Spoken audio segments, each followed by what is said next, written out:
Olá, professora, seja muito bem-vinda por aqui. Se você chegou até esse vídeo, significa que você tem uma turma indisciplinada.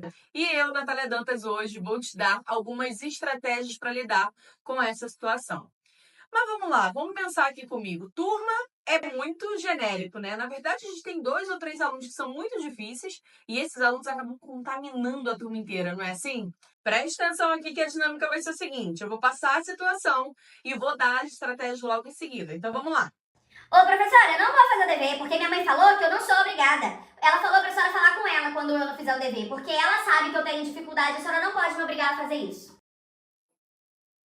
Você tem um aluno que te responde na sala de aula? Pois é, isso é uma indisciplina. O que você vai fazer com esse anjo de candura? O que você vai fazer com essa criança maravilhosa que te joga uma dessa no meio da sala de aula? E aí, quando os outros escutam, falam assim: ah, então eu também não sou obrigada a fazer. Ah, mas então eu também não sou obrigada a ler. Ah, então eu também não vou fazer esse texto, não. E assim vai, não é assim? Quais são as estratégias que você vai usar para dar para essa criança? Nesse caso, você vai ter que usar um conjunto de ações, tá? Normalmente é assim. Não é uma estratégia que vai resolver uma questão. Pode até acontecer.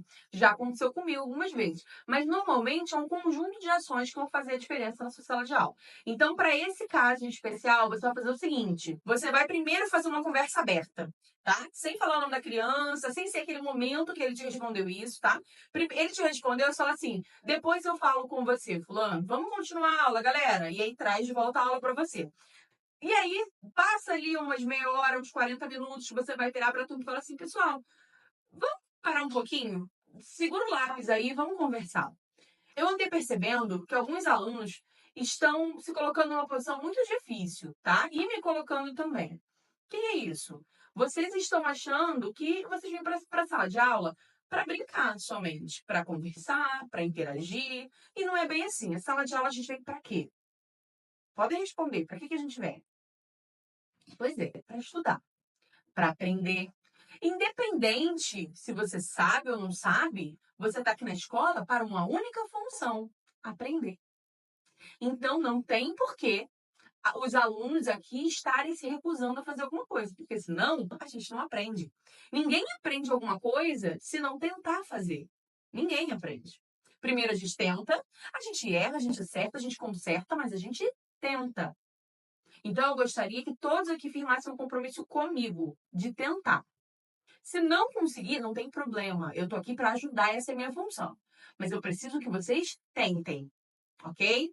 Então, isso aí é uma conscientização. É o que você vai fazer, uma conversa aberta ali com todo mundo. Você não está falando o nome de fulano e ciclano. Só que todo mundo sabe para quem é essa conversa. Todo mundo sabe. E ele também vai saber.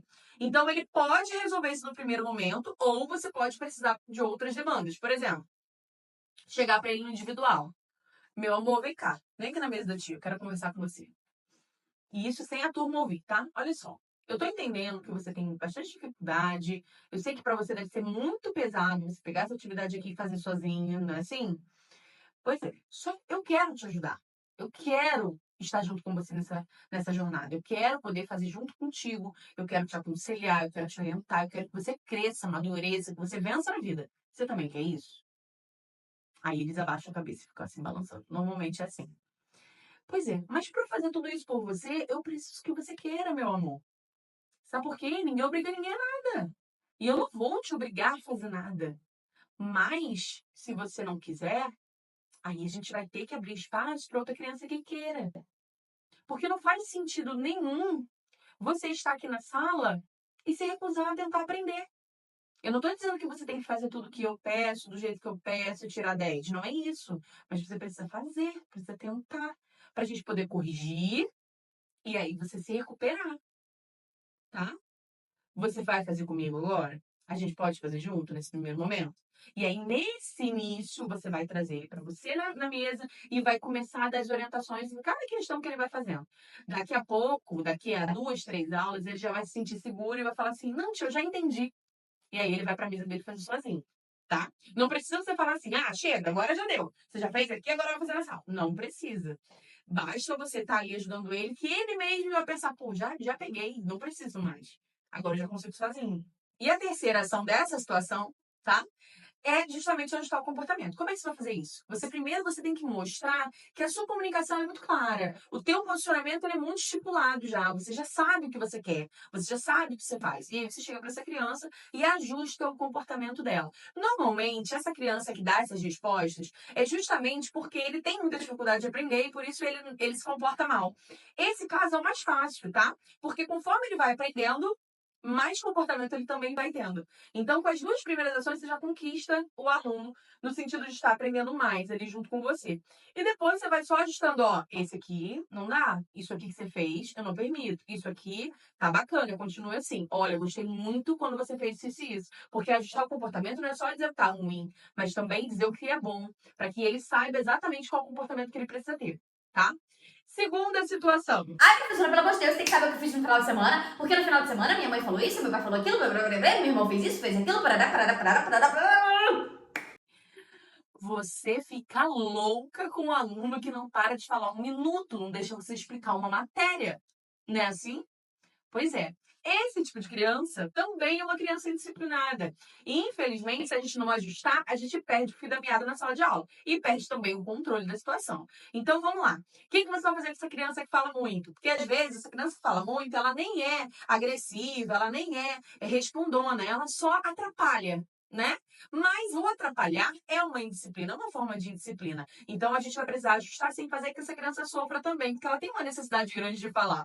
Você vai falar assim para essa criança. Sim, João, beleza, ótimo, adorei a sua história. Agora vamos voltar aqui para a atividade? E aí você vai tentar dar um corte, né? Deixou ele falar um pouco, dá um corte para que o outro falar. Tá, meu amor, faz o seguinte, depois você me conta mais dessa história, porque agora eu preciso ouvir o outro. Tá? A gente fala, João, mas a gente também ouve. Porque se a gente ficar só falando, a gente atrapalha também o rendimento dos outros alunos. Então, vamos tentar maneirar. Isso são primeiras ações. Depois, você pode falar assim: ah, pronto. Voltou o falatório. Então, vamos lá, gente. Vou dar um minuto aqui pro João falar tudo que ele precisa. Depois disso, João, você vai precisar ficar na sua para a gente poder continuar a atividade. Pode ser? Um minuto, valendo, vamos lá. E aí você faz essa brincadeira, ele vai ficar assim, ah, mas eu nem quero falar mais, tia. Ou então ele vai ficar, e você fala, pronto, ficou satisfeito? Ótimo, agora, ó, aguenta o coração para a gente continuar a atividade. E assim você vai trazendo esse aluno para você, sem cortar esse aluno pelo meio, porque a fala é importante para ele, mas também sem atrapalhar os outros alunos, porque todo mundo precisa se expor, e não só uma criança. Nesse processo, você vai conseguir ajustar até o seu posicionamento, você vai reafirmar ele. Conforme você vai fazendo isso, você vai mostrando que você tem o controle da situação que está acontecendo na sala, que você sabe muito bem o que cada um precisa resolver, o que cada um precisa desenvolver, mas ao mesmo tempo você está ouvindo o seu aluno, tá? Se Natália, não teve jeito. O João não para de falar um minuto, atrapalha minha aula, eu fico estressada, eu dou uns gritos nele. Tá muito ruim? Você faz assim, João, na hora do recreio a gente pode conversar. Pode ser? Você fica comigo na hora do recreio a gente conversa, tá? Aí ele fala assim, ah, te chamar na hora do recreio eu vou brincar. Pois é, mas na hora da aula a gente tem que estudar. E você não quer falar? Então você vai escolher. Ou você fala pelos cotovelos na hora do recreio, e aí eu vou te ouvir o tempo inteiro, eu não vou nem comer, não vou nem ao banheiro. Eu vou só te ouvir. Ou você maneira para que todo mundo aqui tenha seu espaço. E aí vai dar aquele baque na cabeça dele. Vai falar assim, pô, é mesmo, né? É melhor eu ficar na minha. É melhor eu falar só quando tem um lugar de falar, quando tem um momento de falar, quando tem um tempo para isso. Né? Porque a gente quer aluno ativo, mas a gente não quer aluno falante o tempo inteiro. Situação 3. Ah, tia, eu não sei fazer isso não, não quero fazer essa atividade não. Ah, nossa, mas é tão cansativo. Dói até pra parar pra pensar. Ah, não. Fulano, você já terminou? E fica o fulano lá com aquela cara de nada. Pois é. Vamos lá. O que você vai precisar fazer para que essa criança entenda que a participação dele vai fazer com que o desenvolvimento dele cresça? E a não participação vai fazer com que o desenvolvimento dele caia. Então, ele precisa ser conscientizado sobre isso. Como que você vai fazer? Como que você vai estimular essa criança de forma externa para que ele possa ter um estímulo internamente? Você vai levar dinâmicas, você vai levar jogos, você vai levar algo atrativo que a sua escola tenha para que esse aluno comece a apresentar maior interesse. É claro que ele não pode participar só quando é algo legal, ele tem que participar quando é atividade também. Mas, para início, você pode usar isso e depois falar, mas a atividade é importante. Vamos lá, fulano, vamos fazer a atividade. Ó, galera, quem terminar primeiro vai poder participar desse jogo aqui. E aí você deixa um joguinho lá no canto da sala e quem for terminando vai poder utilizar esse momento. Ó, quem acabar isso aqui vai poder pegar um livro para fazer uma leitura. Ó, quem acabar isso aqui vai poder ver o que tem dentro dessa caixa. Você leva uma caixa, encapa ela de preto, não deixa ninguém ver o que tem dentro. Vai poder ver o que tem dentro dessa caixa. A ansiedade por saber, por participar, por ver, vai fazer com que essa criança seja mais estimulada externamente e daqui a pouco internamente, tá? E aí você não vai precisar fazer mais isso porque ela já vai estar dentro do grupo, participando ativamente ali da sua aula. E por último, é muito importante que a gente faça uma contextualização antes do conteúdo novo. Porque essa contextualização, contar uma história, ou contar um caso, contar uma experiência sobre aquilo que você vai trabalhar, faz com que o aluno tenha mais emoção de fazer. Então, essa emoção vai fazer com que ele se sinta muito mais estimulado, vai fazer com que ele se sinta muito mais animado, muito mais curioso e por aí vai. Então, isso vai te ajudar. Se você curtiu esse conteúdo, se você gostou, compartilha com mais professores, porque também vai ajudar as professoras por aí. Saiba como lidar com seus alunos disciplinados, pare de sofrer na sala de aula. Se você quiser saber mais sobre o meu trabalho, me segue lá no Instagram também, tem aqui na descrição do vídeo. Muito obrigada, até o próximo vídeo.